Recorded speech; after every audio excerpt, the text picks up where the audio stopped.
Hey everybody, welcome to another edition of virtual CrossWalk Worship services. We think we have a good one for you today. In the last couple of weeks you haven't heard from Dar, and that's simply because our church has been an evacuation center, as you're probably aware. And that makes recording stuff very difficult when you have county staff and other organizations in our space 24/7.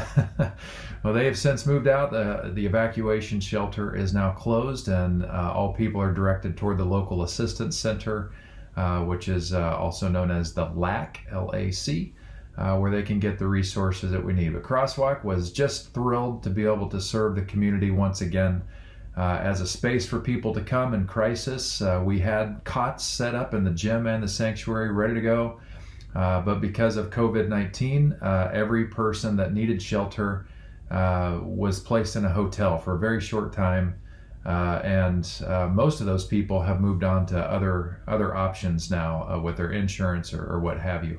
So anyway, we were delighted to serve that way. We are a part of the COAD, Community Organizations Active in Disaster. And Dar and I have leadership roles within that organization, and we have a lot of partner agencies that we team together with. And together we gave out over $50,000 in gift cards just in response to fire evacuees. That's incredible and so important and so needed. So just a really cool thing that we got to be a part of once again. And just tip of the hat to the county personnel who were at CrossWalk. They were really wonderful in their service to the community, and also COAD agencies that were involved in stuff too. Just way to go, team. It's just a really great thing. And every time we go through this, we get better and smarter and smoother. And unfortunately, we've had a lot of experience. And unfortunately, we'll probably see that again. We're anticipating, just so you know, several PSPS events, public safety power shutoffs conducted by PG&E. So be prepared for that.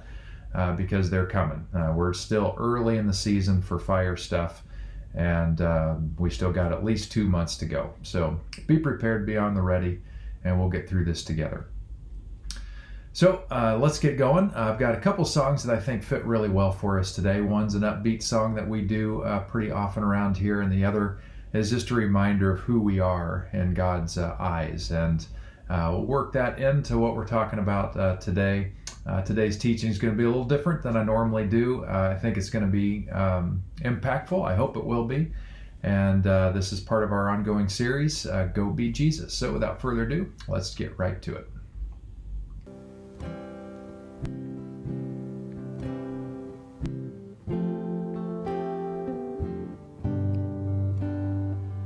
How lovely is your dwelling place, Lord Almighty, for my soul longs and even faints for you.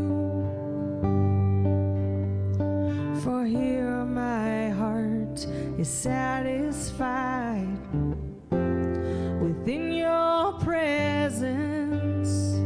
I sing beneath the shadow of your wings. Better is one day in your courts, better is one day in your house, better is one day in your courts, thousand elsewhere, thousand elsewhere.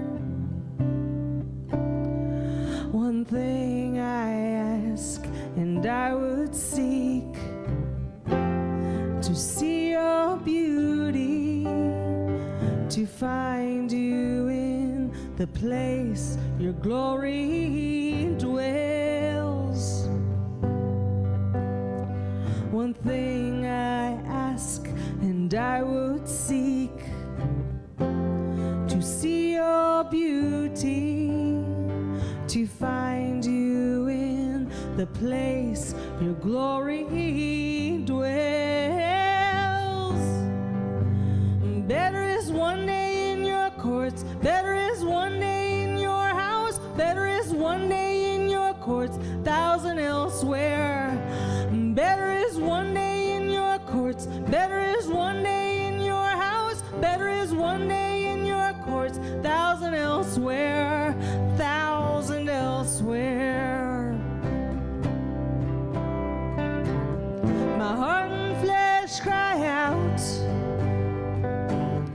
Oh, you the living God, your spirit's water to my soul. I've tasted and I've seen. Come once again to me. I will draw near to you. I will draw near to you.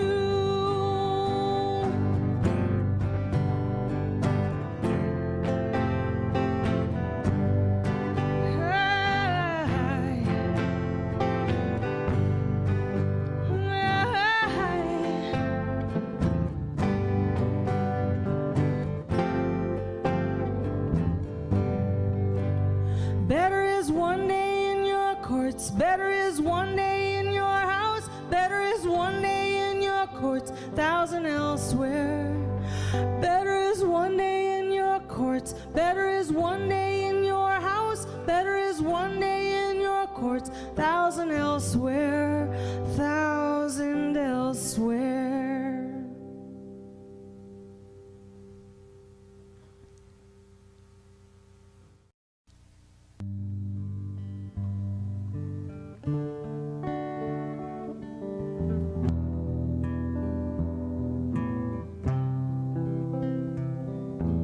I keep fighting voices in my mind that say I'm not enough.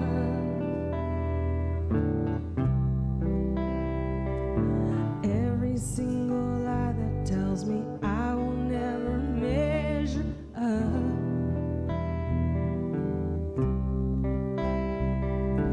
Am I more than just the sum of every high and low?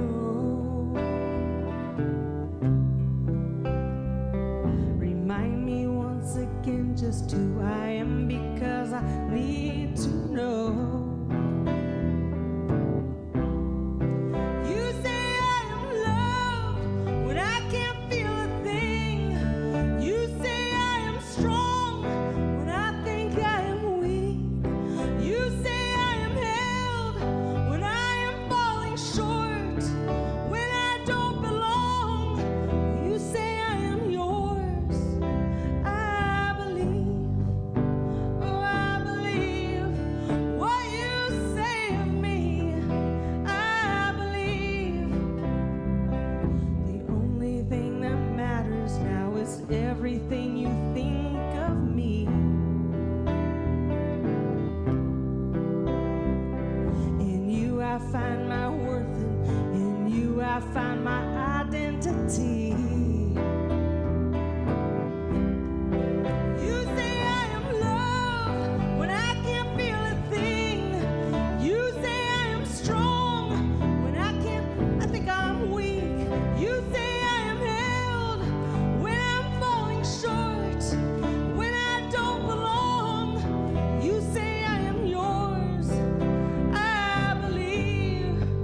Jesus saw his ministry drawing huge crowds, he climbed a hillside. Those who were apprenticed to him, the committed, climbed with him. Arriving at a quiet place, he sat down and taught his climbing companions. This is what he said: "You're blessed when you're at the end of your rope. With less of you, there is more of God and his rule. You're blessed when you feel you've lost what is most dear to you. Only then can you be embraced by the one most dear to you. You're blessed when you're content with just who you are, no more, no less. That's the moment you find yourselves proud owners of everything that can't be bought. You're blessed when you've worked up a good appetite for God. He's food and drink and the best meal you'll ever eat. You're blessed when you care. At the moment of being careful, you find yourselves cared for. You're blessed when you get your inside world, your mind and heart, put right. Then you can see God in the outside world. You're blessed when you can show people how to cooperate instead of compete or fight. That's when you discover who you really are and your place in God's family. You're blessed when your commitment to God provokes persecution. The persecution drives you even deeper into God's kingdom. Not only that, count yourselves blessed every time people put you down or throw you out or speak lies about you to discredit me. What it means is that the truth is too close for comfort, and they are uncomfortable. You can be glad when that happens. Give a cheer even, for though they don't like it, I do, and all heaven applauds. And know that you are in good company. My prophets and witnesses have always gotten into this kind of trouble. Let me tell you why you are here. You're here to be salt seasoning that brings out the God flavors of this earth. If you lose your saltiness, how will people taste godliness? You've lost your usefulness and will end up in the garbage. Here's another way to put it.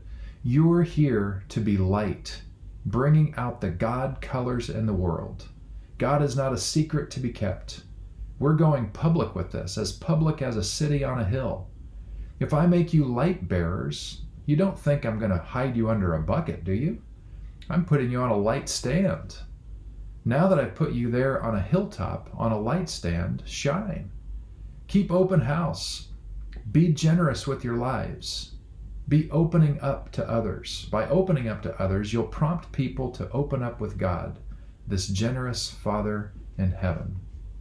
Now, before we go any further, I just want to take a moment and rest with this opening statement that Jesus gave. He started off with a very different way of thinking about life, which was in great contrast to his life experience and the life experience of many people around him. This is hard for a lot of us in America to fully appreciate. We live in an economy which is very strong. We live with a lot of securities in place to make sure that we don't fall through the cracks. Now, I know it happens. But here in Napa, for instance, there are a lot of safeguards so that when calamity hits, we make sure that people have shelter and we make sure that people are fed. So the very basic things that people need are provided for, and even for the long term to help people rebuild their lives. There are systems in place to do that. Do we always get it right? No, but the systems are there. In Jesus' day and age, it was very different. So hard for us to appreciate this. The fact that Jesus was extremely poor probably went many days without food on the table because of work shortages. He was looked down upon because he was probably looked at like kind of a hillbilly from the north, from the educated folk in the big city of Jerusalem, and he knew it. When he lived, his entire life was lived under Roman occupation. Romans didn't care a bit about Jewish people. They looked down upon them as less civilized and less powerful than they were. So that means he was the recipient of prejudice born of racism. He was on the other side of good news. In fact, most of the things that he would have heard and his contemporaries would have heard is, you're not that great. In fact, you're less than. Like, why am I even talking to you? Because of the color of your skin and because of your poverty. And because of the dialect in your language, I can tell you're from one of those parts of the woods, which tells me you're not really that educated. And really, why are we having a conversation? That's the life experience of Jesus and most of the people that he talked to. They didn't feel good about themselves. The system was set up to make them not feel good about themselves. And the likelihood of them climbing out of that reality was extremely slim. That's why you saw political unrest in Jesus' day. That's why Jesus wasn't the Messiah that said, hey, I'm the anointed one, but he was one of maybe hundreds of Jewish people who said, I'm the Messiah, let's revolt, because that kind of unrest existed. People were sick and tired of it. Jesus' message, by contrast, was not, let's create a civil war, let's not try to overthrow the Roman government with a different kind of war machine. Let's get our pitchforks and go after them. His way of addressing this was from a kingdom of God sensibility, which did not rely on the way of the world to tell them who they were. And it did not rely on the systems of the world to get them out of the systems of the world. Remember what we looked at a couple weeks ago. The only way you get to the shalom that was desired is with shalom. The only way you get to peace is with peace. The only way you bring about the kingdom of God is with the kingdom of God. And so the things that we see here in Jesus' campaign speech are all about the kingdom of God and how we need to see ourselves differently, which requires unlearning. So the first several statements, they're known as the Beatitudes. They're these blessed statements. And they are as penetrating and important for us to realize today as they were back in Jesus' day and age. You, my friend, are blessed, especially if you don't feel like you are. A lot of us, when we say, oh, I know I'm blessed, we immediately go to creature comforts.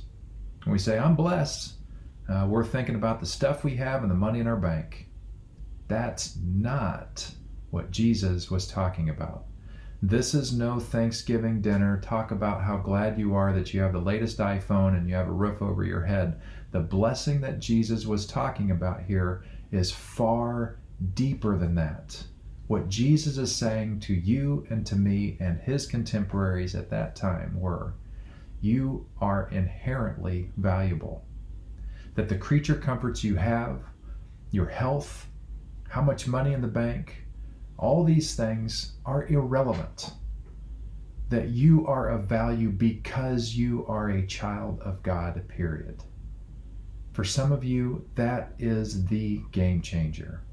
For some of you, you were told by your family of origin that you are a worthless piece of crap. I'm not kidding. Some of you literally heard that. And if it wasn't told you that with somebody's mouth, you certainly got the message through their actions. And Jesus was speaking to people just like you. Some of you who are listening to this may not have been told that in so many words, but you experienced it by the language of our culture, of our society, of our country. You heard and experienced the doublespeak, where a constitution says all people are created equal, and yet you can look and see where there were and are systems in place which absolutely say some are more equal than others. That's real. And so your whole life may be based on the color of your skin alone. You have not felt blessed. Jesus is talking to you. And he's saying, even in countries, even in contexts where you are not treated equally, by things that you had no power over, who you were born to, where you were born. The statement of the kingdom of God is, you are a child of God. And no matter what the culture says about you, no matter what the system says about you, you are of deep value. Build your life on that reality. That the one who really matters, the one who really counts is God. That's where our heart is. That's where our breath comes from. And so I just want you to sit where you are with this reality that you are blessed. And so on the screen, we're going to just have the words, I am blessed. And I just want you to own that phrase for a moment of stillness, silence, and breathing, because it's true. You may not feel like it, but it's true. You are inherently blessed. Nothing can take that away. It's true for you, and as we'll see, it's true for everybody you see, even the people we hate. So sit comfortably for a moment, close your eyes, breathe deeply, slow yourself into this space together. And just take a moment of deep breathing, nice and slow, to settle into our space together. To be still, to be present. The picture on the screen, if that's what you're focusing on, is the Sea of Galilee, the same Sea of Galilee that Jesus walked around and taught around. It's the one he walked on. It's the one the disciples fished on. This stuff really happened. He really said it. And he said it close to this lake. Breathe. Be aware of your physical presence, of how you're doing mentally, emotionally. If prayer concerns are keeping you from being in this moment, then release those to God, that you will not miss what is happening right now.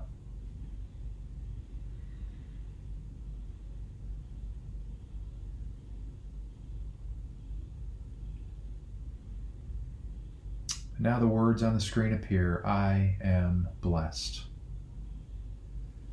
And just for a few cycles of breathing, as you breathe in, I want you to hear the words of God saying, I am blessed. Let it resonate within you. And as you exhale, say the same words, in and out. I am blessed. Just in your mind, just say it in and out. I am blessed. Take a few moments with that. Sit with it.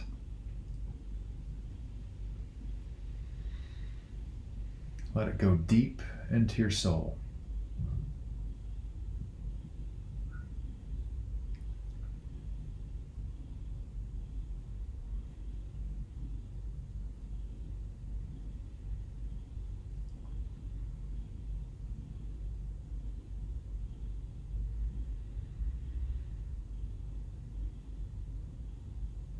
God, may we hear your still small voice speaking to us, resonating with what is deep within us.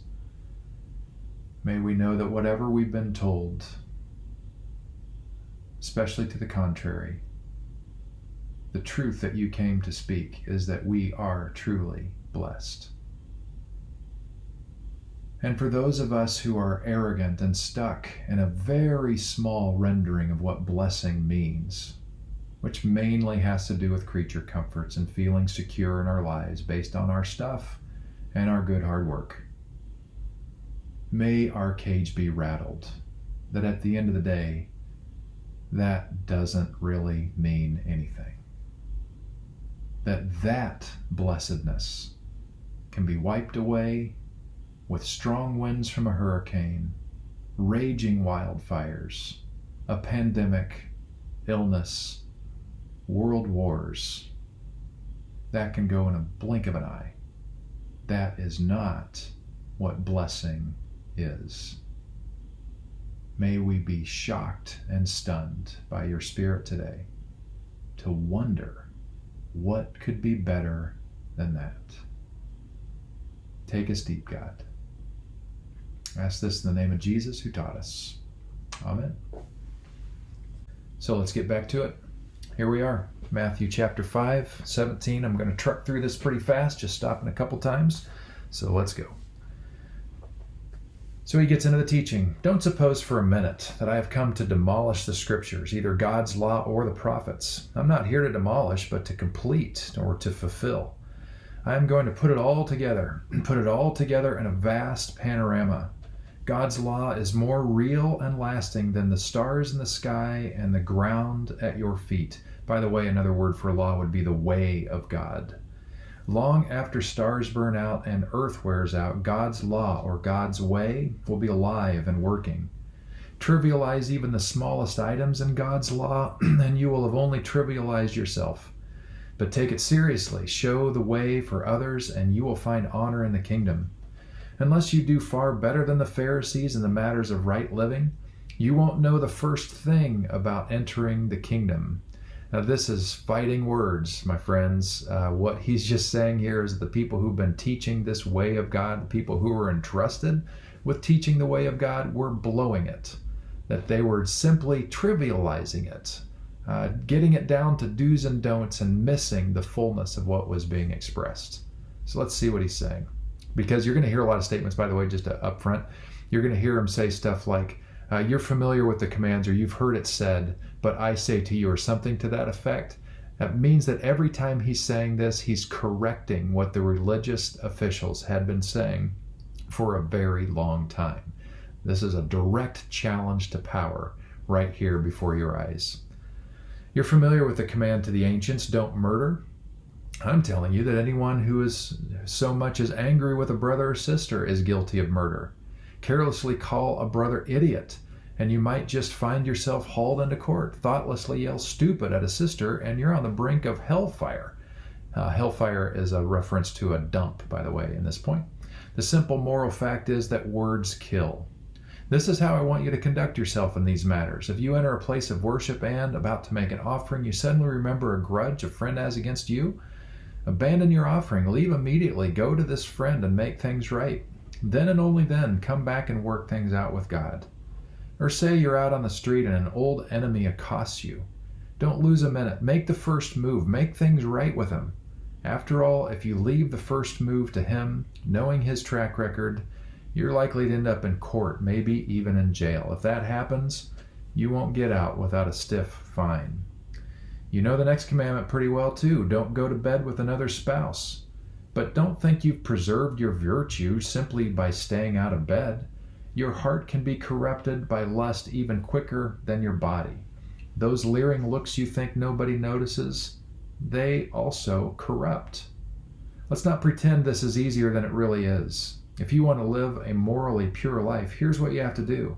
You have to blind your right eye the moment you catch it in a lustful leer. You have to choose to live one-eyed or else be dumped on a moral trash pile. And if you have to chop off your right hand the moment you notice it raised threateningly, better a bloody stump than your entire being discarded for good in the dump. Remember the scripture that says, whoever divorces his wife, let him do it legally, giving her divorce papers and her legal rights. Too many of you, mainly religious people, by the way, and religious leaders, too many of you are using that as a cover for selfishness and whim, pretending to be righteous just because you are legal. Please, no more pretending. If you divorce your wife, you're responsible for making her an adulteress, unless she's already made herself that by sexual promiscuity. And if you marry such a divorced adulteress, you're automatically an adulterer yourself. You can't use legal cover to mask a moral failure. This is one of those points where I need to step in and just remind you. I don't have time to unpack the whole thing, but there is all kinds of cultural context you need to be aware of. Some people have stayed in awful, abusive marriages because of this passage, and that's not what Jesus is getting to here. He's saying don't treat it flimsily. He's calling out Pharisees who would divorce their wives of many years to trade up for a newer, younger model. That's literally what they would do. And they would find a way to get into that. And what Jesus is saying is you are abusing this thing. So if you have questions about this, or if you've been wounded by this verse because of legalistic rendering of this, then talk to me. And I'll either walk you through it or I'll put you in touch with people who can. Because we have people at CrossWalk that know this stuff really, really well and can understand it in context, which makes all the difference. But the gist of what Jesus is getting at here is he's speaking into people who are abusing divorce for their own personal gain and at the expense of others. Because these Pharisees, these religious leaders of the day, when they would offer a statement of divorce to their wife of many years, who now is perhaps much older, it meant subjecting them to severe poverty. It was a horrible, horrible injustice based on their place of power. That's what's going on here, and that's what Jesus is speaking against. Okay, back to the text. And don't say anything you don't mean. This counsel is embedded deep in our traditions. You only make things worse when you lay down a smokescreen of pious talk, saying, I'll pray for you, and never doing it, or saying, God be with you, and not meaning it. You don't make your words true by embellishing them with religious lace. In making your speech sound more religious, it becomes less true. Just say yes and no. When you manipulate words to get your own way, you go wrong. Here's another old saying that deserves a second look. Eye for eye, tooth for tooth. Is that going to get us anywhere? Here's what I propose. Don't hit back at all. If someone strikes you, stand there and take it. If someone drags you into court and sues for the shirt off your back, gift wrap your best coat and make a present of it. If someone takes unfair advantage of you, use the occasion to practice the servant life. No more tit for tat stuff. Live generously. I'm going to unpack this later, by the way. There are actual very strong political statements of nonviolent protests that are laden in these verses that we do not see because we don't understand what Jesus is saying. So next week, I'll unpack that. But for now, we continue. You're familiar with the old written law, love your friend, and its unwritten companion, hate your enemy. I'm challenging that. I'm telling you to love your enemies. Let them bring out the best in you, not the worst. When someone gives you a hard time, respond with the energies of prayer. For then you are working out of your true selves, your God-created selves. This is what God does. He gives his best, the sun to warm and the rain to nourish to everyone, regardless, the good and bad, the nice and nasty. If all you do is love the lovable, do you expect a bonus? Anybody can do that. If you simply say hello to those who greet you, do you expect a medal? Any run-of-the-mill sinner does that. In a word, what I'm saying is, grow up. You're kingdom subjects. You are kingdom subjects. Now live like it. Live out your God-created identity. Live generously and graciously toward others, the way God lives toward you. Just a quick word here, my friends. We are living at a time where political speech is awful and terrible, and a lot of Christians are getting sucked right into the mud pit and looking just as much part of the system as anybody else. Let's just drop it. Speak to substance, but stop the mudslinging. Live like somebody who was born into the kingdom of God. You want to talk about issues and talk about substance, do that, but drop the mud. Drop the caricature attacks, because that is not born of the kingdom of God. Let's continue. Be especially careful when you are trying to be good, so that you don't make a performance out of it. It might be good theater, but the God who made you won't be applauding. When you do something for someone else, don't call attention to yourself. You've seen them in action, I'm sure. Play actors, I call them, treating prayer meeting and street corner alike as a stage, acting compassionate as long as someone is watching, playing to the crowds. They get applause, true, but that's all they get. When you help someone out, don't think about how it looks. Just do it, quietly and unobtrusively, with no strings attached, I might add. That is the way your God, who conceived you in love, working behind the scenes, helps you out. And when you come before God, don't turn that into a theatrical production either. All these people making a regular show out of their prayers, hoping for stardom. Do you think God sits in a box seat? Here's what I want you to do. Find a quiet, secluded place so you won't be tempted to role play before God. Just be there as simply and honestly as you can manage. The focus will shift from you to God, and you will begin to sense His grace. The world is full of so-called prayer warriors who are prayer ignorant. They're full of formulas and programs and advice, peddling techniques for getting what you want from God. Don't fall for that nonsense. This is your Father you're dealing with, and He knows better than what you need. He knows better than you what you need. With a God like this loving you, you can pray very simply like this. This, by the way, is a rendition of the Lord's Prayer. Our Father in heaven, reveal who you are. Set the world right. Do what's best, as above, so below. Keep us alive with 3 square meals. Keep us forgiven with you and forgiving others. Keep us safe from ourselves and the devil. You're in charge. You can do anything you want. You're ablaze in beauty. Yes, yes, yes. In prayer, there is a connection between what God does and what you do.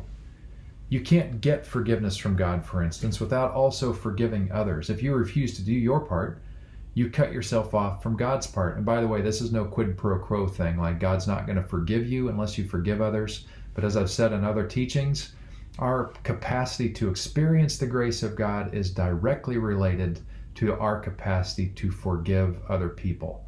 It is almost impossible for you to really experience the grace of God if you are an unforgiving person.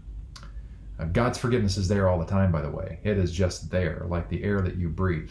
But your capacity to believe it and experience it, that is related to your capacity to forgive. When you practice some appetite-denying discipline to better concentrate on God, don't make a production of it. This is like fasting. It might turn you into a small-time celebrity, but it won't make you a saint. If you go into training inwardly, act normally outwardly.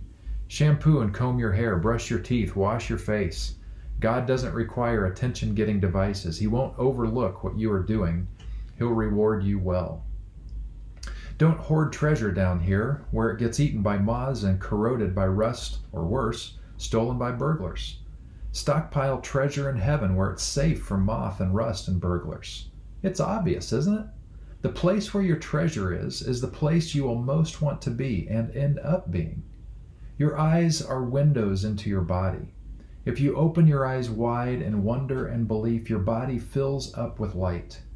If you live squinty-eyed in greed and distress, your body is a dank cellar. If you pull the blinds on your windows, what a dark life you will have.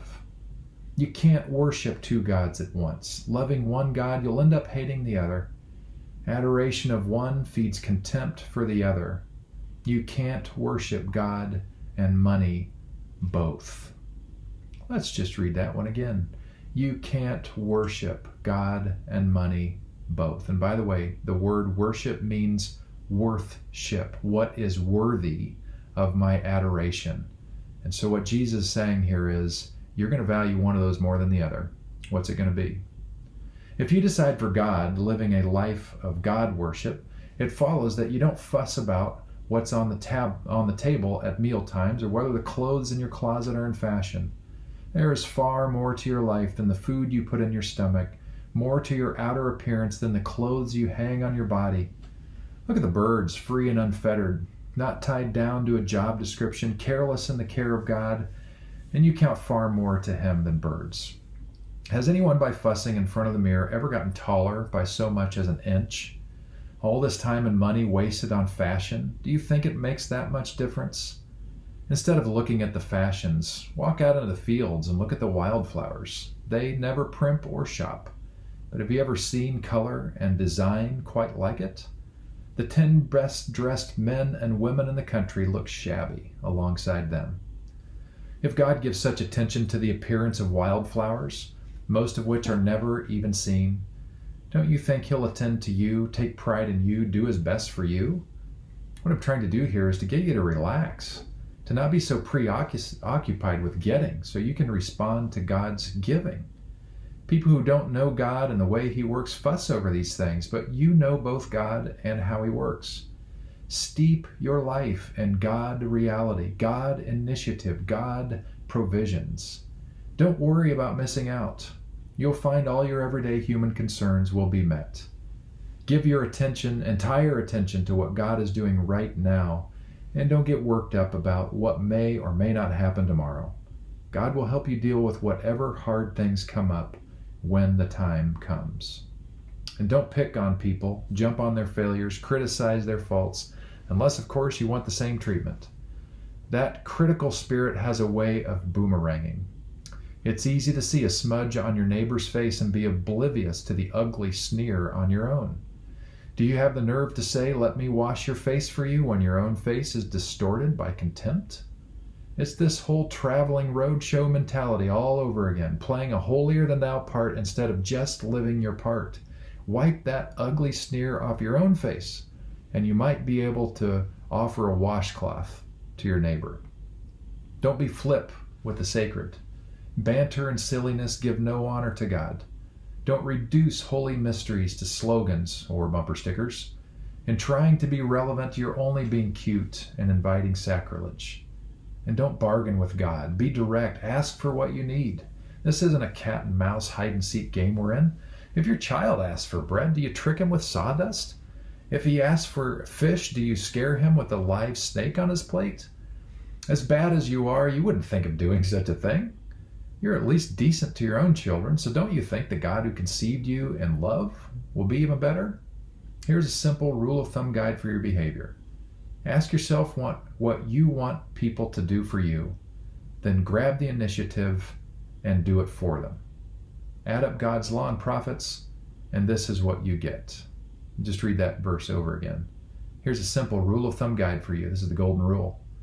Ask yourself what you want people to do for you, then grab the initiative and do it for them.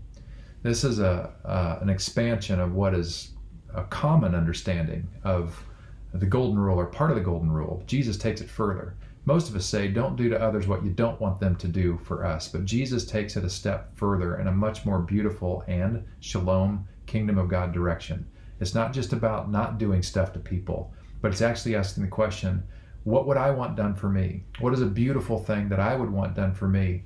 And taking the initiative and doing that beautiful shalom-laden thing for other people. That's what he's getting at, and that is a very different level of living. He goes on, don't look for shortcuts to God. The market is flooded with surefire, easygoing formulas for a successful life that can be practiced in your spare time.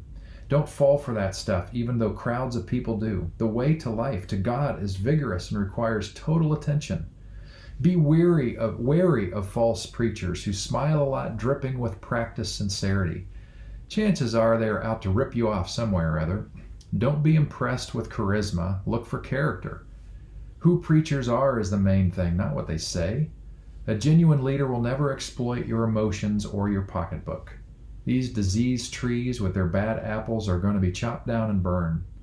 Knowing the correct password, saying master, master, for instance, isn't going to get you anywhere with me. What is required is serious obedience, doing what my Father wills. I can see it now at the final judgment, thousands stirring up to me and saying, Master, we preached the message. We bashed the demons. Our God-sponsored projects had everyone talking. We really grew some massive megachurches. Aren't they amazing? And do you know what I'm going to say? You missed the boat. All you did was use me to make yourselves important. You don't impress me one bit. You're out of here. These words I speak to you are not incidental additions to your life, homeowner improvements to your standard of living. They are foundational words, words to build a life on. If you work these words into your life, you are like a smart carpenter who built his house on solid rock. Rain poured down, the river flooded, a tornado hit, but nothing moved that house. It was fixed to the rock. But if you just use my words in Bible studies and don't work them into your life, you're like a stupid carpenter who built his house on the sandy beach. When a storm rolled in and the waves came up, it collapsed like a house of cards. When Jesus concluded his address, the crowd burst into applause. They'd never heard teaching like this. It was apparent that he was living everything he was saying, quite a contrast to their religion teachers. This was the best teaching they'd ever heard. And so my encouragement to you, that's the end of the stump speech. That's the end of the campaign speech right there. And I want to tell you, it is as relevant and powerful and different today as it was then. And I'm wondering just now, what stuck with you? What jumped out at you initially? And my challenge to you, knowing that Jesus just said, this is something you need to take seriously and work into your life. There is no way you just got it off of one listening or reading. How are you going to take a moment this week? By the way, I time myself, it takes me 20 minutes to read through this thing. Is it possible for you to spend 20 minutes a day this week reading through the campaign speech of Jesus? Try it. Just see what happens. Grab a piece of paper and take a note or two on what really sticks out, so that you might take this thing deeper. There is a lifetime of learning in this one speech that Jesus gave. Now, why am I convinced this is the speech, his campaign speech? I think he probably said this again and again and again and again. And if we really want to know what being a kingdom person is, we got to look at this. But I can't do it for you. There are things here that are going to penetrate you and bother you for the rest of your life. There are parts of this passage that are going to speak so much to you now, and other parts are going to be like, eh. And then later on in your life, as you go through experiences, you're going to come back to this. And those parts that were so powerful to you today, they're not going to be the things that speak to you, but they're going to be other parts. You're going to have people wound you, and you're going to wonder, how am I going to deal with this? And you're going to remember that thing about holding on to hatred that Jesus talked about, and somehow working through love, which is not making you a doormat, by the way, but truly letting go of hatred so that you're free of the hatred and you're able to see people as other children of God. It's not giving up. It's not letting go. It's not injustice. It has to do with our freedom. You're not going to experience that until you are wounded bad enough that you need to learn how to do that.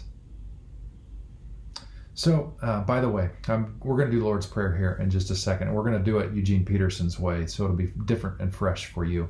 But I want to let you know what happened right after this, the way that Matthew puts this thing together and how he remembers what Jesus did. And I know I've read a lot to you, but I just want you to hear this one last thing. Just a few more verses. So, Jesus came down the mountain with the cheers of the crowd still ringing in his ears. Then a leper appeared and went to his knees before Jesus, praying, "Master, if you want to, you can heal my body." And Jesus reached out and touched him, saying, "I want to. Be clean." Then and there, all signs of the leprosy were gone. Jesus said, "Don't talk about this all over town. Just quietly present your healed body to the priest, along with the appropriate expressions of thanks to God. Your cleansed and grateful life, not your words, will be witness to what I have done." There are deeper levels to all three of these healing stories, which I'll talk about in future weeks. But right now, I just want you to hear that Jesus is going to heal 3 people in a row. As Jesus entered the village of Capernaum, a Roman captain came up in a panic and said, "Master, my servant is sick. He can't walk. He's in terrible pain." And Jesus said, "I'll come and heal him." "Oh no," said the captain. I don't want to put you to all that trouble. Just give the order and my servant will be fine. I'm a man who takes orders and gives orders. I tell one soldier, 'Go,' and he goes, to another, 'Come,' and he comes, and to my slave, 'Do this,' and he does it." Taken aback, Jesus said, "I've yet to come across this kind of simple trust in Israel, the very people who are supposed to know all about God and how God works. This man is the vanguard of many outsiders who will soon be coming from all directions, streaming in from the east, pouring in from the west, sitting down at God's kingdom banquet alongside Abraham, Isaac, and Jacob. Then those who grew up in the faith but had no faith will find themselves out in the cold, outsiders to grace and wondering what happened." Then Jesus turned to the captain and said, "Go. What you believed could happen has happened." At that moment, his servant became well. By this time, they were in front of Peter's house. On entering, Jesus found Peter's mother-in-law sick in bed, burning up with fever. He touched her hand, and the fever was gone. No sooner was she up on her feet than she was fixing dinner for him. That evening, a lot of demon-afflicted people were brought to him. He relieved the inwardly tormented. He cured the bodily ill. He fulfilled Isaiah's well-known sermon. He took our illnesses. He carried our diseases. Remarkable, isn't it? That Jesus, immediately after he talks about the kingdom of God and what shalom looks like, immediately he heals these 3 interesting people. A leper who felt like they were worthless because of their skin disease. A Roman soldier, literally a leader of the enemy, finds welcome and even acclamation from Jesus. And finally, maybe the worst, a mother-in-law of all people gets grace from God. I just think that's hilarious that a mother-in-law is like the final one, the cherry on the sundae. Anyway, all these things have political ramifications that we'll look at in a couple of weeks. And they're really powerful and they're amazing, and I can't wait to tell you about them. But for this week, I just want you to sit with the campaign speech. And since we're in a presidential campaign, I want you to think about how they compare or contrast to the 2 current candidates. What do you see as similar? What do you see as different? And I want you to wonder and just see that you've got different ways of the world operating here. that we have clear kingdom of God stuff coming from Jesus that is full of shalom, full of trying to bring harmony into the world. Jesus is not leading his campaign on fear, is he? He's not. He's got a whole different approach. And that's what we are called to embrace, to integrate into our lives, and then to embody in our lives. Let's end with the Lord's Prayer, but not the one that you know. Let's end with it the way that Eugene Peterson translated it. Let's do it. Our Father in heaven, reveal who you are. Set the world right. Do what's best, as above, so below. Keep us alive with 3 square meals. Keep us forgiven with you and forgiving others. Keep us safe from ourselves and the devil. You're in charge. You can do anything you want. You're ablaze in beauty. Yes, yes, yes. My friends, thanks for coming in today. Thanks for tuning in on a holiday weekend. I hope this Jesus campaign speech gives you a lot to think about. I hope it heals your soul in some ways. I hope it challenges you deeply in other ways. And I hope it gives you a new true north, or a new vision of what true north looks like for how we choose to live our lives as Jesus followers who want to see the world truly become a better place. Thanks for tuning in today. I'll see you next week.